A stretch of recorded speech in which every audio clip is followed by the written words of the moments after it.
Hi, I'm Fiona. Welcome to my channel, Caithness Movement Therapy. In this video, I'm going to talk about somatics and gentle somatic yoga, what it is, how it can help you, and the philosophies behind the techniques that we use. I developed my interest in somatic movement initially about 5 or 6 years ago, and then I studied gentle somatic yoga with James Knight and qualified as a certified teacher. And my studies are ongoing. It's the sort of topic that once you start, there's a tremendous amount to learn and you really don't ever stop practicing. So gentle somatic yoga is all about increasing your internal awareness. As we travel through life and we age, we have more and more demands externally, and our attention tends to be drawn that way. We concentrate on what's going on around us rather than what's going on internally. And we lose our awareness of whether things are good or bad for our body, and also sometimes how we're using our body.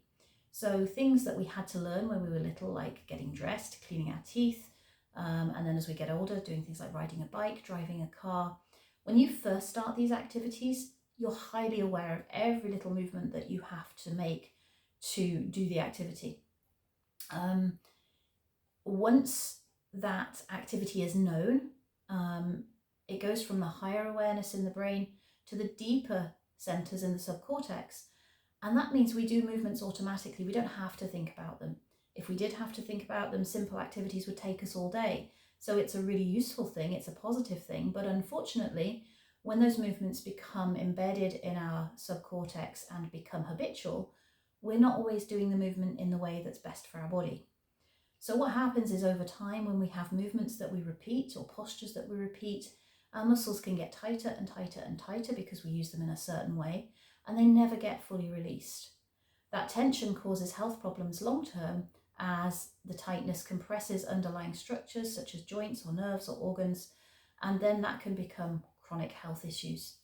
So gentle somatic yoga is designed to repattern and re-educate the muscles to return to their optimum length, take pressure off the underlying structures, and allow you more grace and ease of movement and a lot less tension throughout your whole body.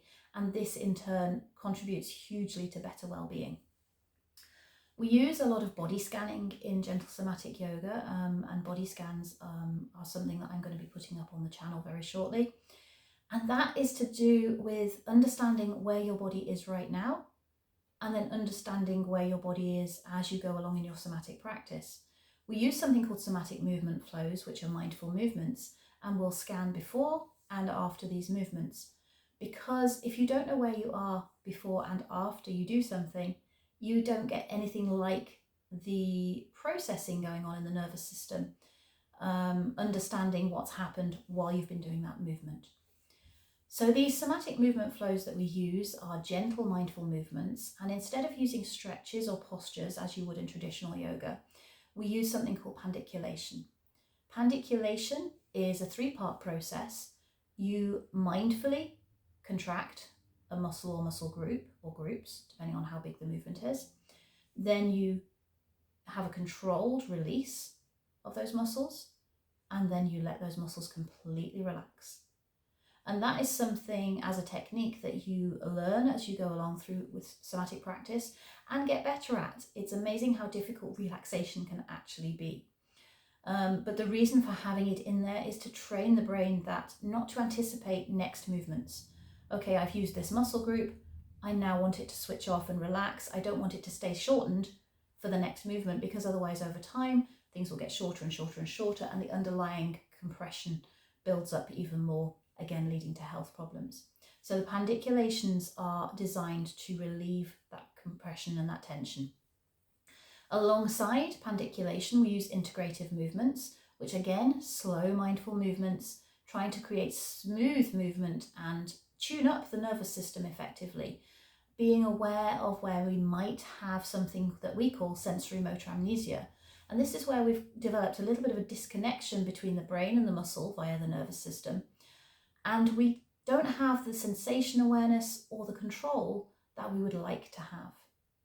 Now, I'm talking about things we would like to have and things that could be better, but actually as you go through your somatic practice, we try and stay judgment free. What you want to do is explore your body with curiosity.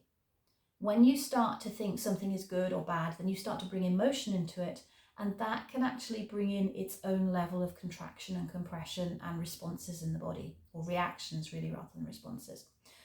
And we want to avoid that. So again, something that you learn as you go through your somatic practice is to stand aside, listen to what you're feeling, notice what you feel, but notice it without judgment and without emotion. For me, one of the best things about somatics is the biggest rule is no pain or strain, ever. So nothing that you do should be painful or feeling even uncomfortable. If you feel uncomfortable when you're performing a movement, that's going to make the brain defensive. Pain is the body's warning system. It's letting the body know something is in danger of being damaged or being hurt. And even in cases where we've become hypersensitive and the body might not necessarily be in danger of being hurt, if the brain is perceiving it that way and feeling pain, it's hugely important never to push. Okay, so the biggest rule, no pain or strain ever. Everything has to stay comfortable. So you deal with that by adapting your movements. We give guidelines as to how the somatic movement flow can be performed, but then you adapt whatever you need to work with your body. It's about a personal exploration of what is right for you in that moment. And that might be different today, it might be different tomorrow, it might be different again next week. It's changing all the time because of the things our body deals with day to day in our lives. So somatics is great because of this no pain and strain and the adaptability. And something that I'll talk about in flows in the future as well is visualization. If you find you can't perform a movement at all, you can listen to the instructions, imagine that you're making that movement, and that in itself will stimulate the nervous system enough to make changes. And that's incredibly powerful because it means this is accessible to nearly everybody. And that's why I want to share it. So I think that's covered everything today for somatics. I will be posting some somatic movement flows very soon, and hopefully you'll find them helpful. Thank you.